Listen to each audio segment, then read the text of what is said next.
इस समाचार के प्रायोजक हैं the Gurukulam international school, Kanti Devi foundation, Kailash dairy, Omkar Raj Jyotish, elegant Honda, velvet matrix expert, RG enterprises, Shri fast food, Donato pizza, Nobel. रोज़ाना खबर की सभी खबरों को देखने के लिए चैनल को सब्सक्राइब करें और बेल आइकन को प्रेस करें। और मैं आप सभी का हार्दिक स्वागत है।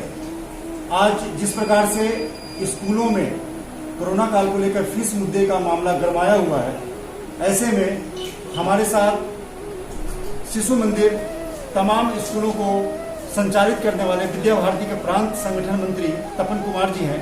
हम उनसे जानने की कोशिश करते हैं कि आखिर फीस मुद्दे को लेकर उनकी क्या सोच है और जिस प्रकार से अभिभावक, टीचर भी आत्महत्या कर रहे हैं, बच्चे भी आत्महत्या कर रहे हैं और तमाम चीजों को लेकर उनकी क्या सोच है। सर नमस्कार, रोजाना का मैं आपका हार्दिक स्वागत है। सर ये बताइए कि जिस प्रकार से फीस मुद्दा बीते 5-6 महीनों में जो गरमाया हुआ है, उसको लेकर आपकी क्या सोच है, इस पे व्हाट टू डू नेक्स्ट?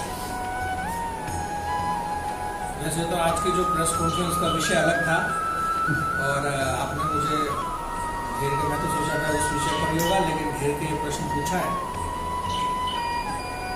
जहाँ तक व्यक्तिगत रूप से जो मेरा मानना है कि शिक्षा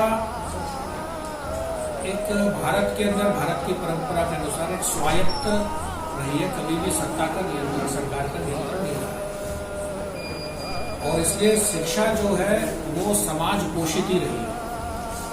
एक दूसरी चीज, आज की वर्तमान परिस्थितियों में जहां तक फीस का विषय है, हमारा ये अनुभव कहता है, क्योंकि विद्या भारती में हमारा मानना है कि हमारा संबंध पेरेंट्स के साथ, पेरेंट्स और स्टूडेंट या पेरेंट्स और स्कूल इस नाते नहीं है। हम एक परिवार है जो शिक्षा के छात्र के कार्य में जुड़े हुए हैं और इसलिए वो हमारे ही इस शिक्षा के कार्य में सहयोग करने वाले अभिभावक बंधु हमारे अपने परिवार के हैं और इसलिए हम विद्यार्थियों को भी हम स्टूडेंट्स नहीं कहते, वो हम उनको हमारे छोटे भाई बहन हम यही बोलते हैं। तो ये जो संबंध होने के कारण, जब ये अनौपचारिकता का और एक परिवार के नाते संबंध रहता है, तो फिर यदि एक परिवार में एक भाई को यदि घर में उसके आर्थिक विपन्नता कोई समस्या है तो दूसरा भाई सहज रूप से सहायता करता है। तो इस भाव से चलता, यही कारण है कि हमारे अनेक विद्यालयों में जहाँ पर इस भाव से लोगों ने अपने को बनाकर रखा है, वहाँ पर फीस की कोई समस्या इस प्रकार की नहीं आती। ये बात सही है कि लॉकडाउन की अवधि के कारण, इस महामारी के कारण हमें ये भी देखना है कि वास्तविक स्थिति ऐसी है कि लोगों के रोजी रोटी उनको नहीं मिली है, उनकी कमाई नहीं हुई है। तो इसलिए इस पे कोई, मुझे लगता है व्यक्तिगत कि कोई जनरल नियम नहीं बनाया जा सकता। एक एक पर्टिकुलर केस को ध्यान में रख करके निर्णय लेना चाहिए। और क्योंकि मैं ऐसे भी केसेस जानता हूँ, सरकारी नौकरी में है और वो भी फीस नहीं दे रहे, क्योंकि विद्यालय को भी अपने केवल टीचर्स का नहीं है, तो उसे नॉन टीचिंग स्टाफ भी रहता है। ठीक है, बसें नहीं चल रही है, लेकिन बस के ड्राइवर को तो आप निकाल नहीं, आज उसके नहीं चल रही है तो उसकी गलती थोड़ा ना है। तो आप उसके ड्राइवर को नौकरी से निकाल दो, उसके हेल्पर क्लीनर को नौकरी से निकाल दो, विद्यालय नहीं लग रहा तो सफाई कर्मचारी को नौकरी से निकाल दो, ऐसा तो नहीं होगा। दूसरा जो मैं देखता हूँ कि अध्यापक भी है जो पहले शायद 8 घंटे पढ़ाते थे, अब वो घर में भी ऑनलाइन कैसे कैसे प्रयोग कर रहे हैं। आप सबको मालूम है सोशल मीडिया पे कितना मेहनत हो रहा है।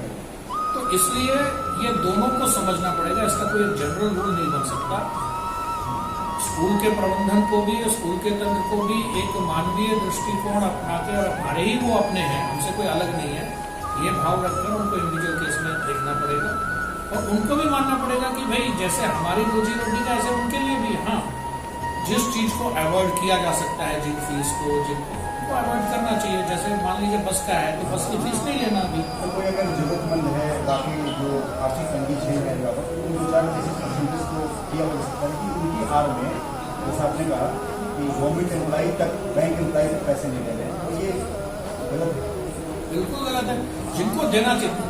हमारे अब ये किस प्रकार से दिग्भ्रमित हुए मैं नहीं समझता, मैं इसके पीछे नहीं जाऊंगा, लेकिन हमारा यही समाज था जब हमारे हजारों की संख्या में, लाखों की संख्या में भाई बहन एक स्थान से अपने मूल गांव की ओर जाने के लिए सड़कों पर पैदल चले, तो इसी ने अपने घर के दरवाजे खोले, राशन दिया है, वितरण किया, उनको भोजन कराया है।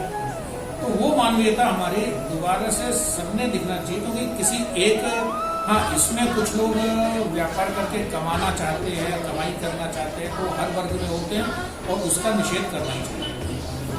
तो ये विद्या भारती के प्रांत संगठन मंत्री तपन कुमार जी मानवीयता की बात कर रहे थे। बड़ा सवाल यह है कि स्कूल प्राइवेट निजी स्कूल जो तमाम कई सालों से चल रहे हैं, ऐसे में सैलरी न मिलने से कोई टीचर अगर आत्महत्या करता है, अगर कोई बच्चा आत्महत्या करता है, तो दोनों को रूप में देखना जरूरी इसलिए है कि टीचर स्कूल का अभिन्न अंग है तो बच्चा भी स्कूल का अभिन्न अंग है। इसलिए हमें और आपको ये सोचना है कि हमें फीस मुद्दे पर बीच का रास्ता कौन सा अख्तियार करना है। रस्तोगी रोजाना खबर मेरठ।